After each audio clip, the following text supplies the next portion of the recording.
Well, elsewhere, U.S. Secretary of State Mike Pompeo has called for continued diplomatic and economic pressures on North Korea over its nuclear weapons program.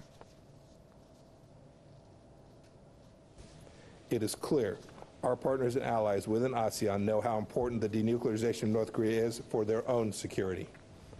I called on them to strictly enforce all sanctions, including the complete shutdown of illegal ship-to-ship transfers of petroleum destined for North Korea.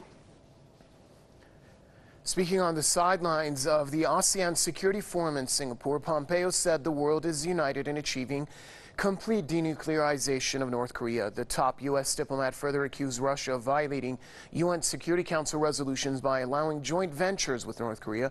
The comments come as a UN report suggests Pyongyang has been getting around international sanctions imposed on its nuclear activities. The report also says that North Korea is continuing to build missiles.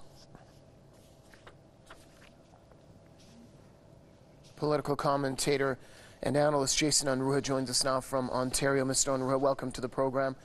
Give us your perspective on the recent comments coming from U.S. Secretary of State Mike Pompeo on continuing the pressure on Pyongyang. Well, it seems that the original Singapore summit between Donald Trump and Kim Jong-un has not quite panned out as well as perhaps Donald Trump would have us believe.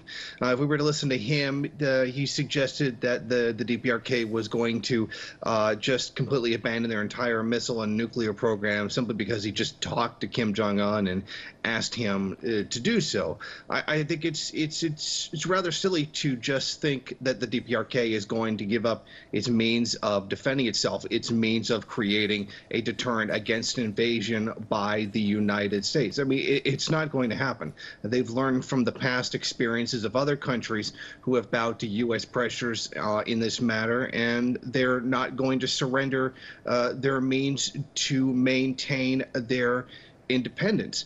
I think that the DPRK is fully right. I mean, I'm only speaking for my opinion here, that they are fully right to go around any kind of sanctions that are placed upon them by the UN for developing this kind of technology. There are states out there with no monitoring of their nuclear programs, such as Israel, which officially do not even exist, which are not monitored by any international agency whatsoever, and yet no sanctions are ever placed upon them for having such a nuclear program. So I think that perhaps some of these states or some of the economic actors from these states who are willing to violate the sanctions and continue to have relations with the DPRK despite any protestations from the UN are on morally the high ground in this situation. But we've often heard the U.S. accuse those who are allies of the DPRK of doing so without presenting any evidence whatsoever. So I would reserve further judgment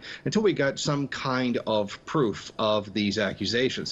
But I think this does demonstrate that the DPRK is going to go forward not only with its plan of independence, including the use of whatever arms necessary to do so, but to continue a forward step in the development of its economy by conducting mutually beneficial trade with whoever it is that they feel that they can benefit from without the outside interference from international agencies or even the United States, who would seek to dictate to them otherwise. Thank you very much, Jason Unruhe, joining us from Ontario.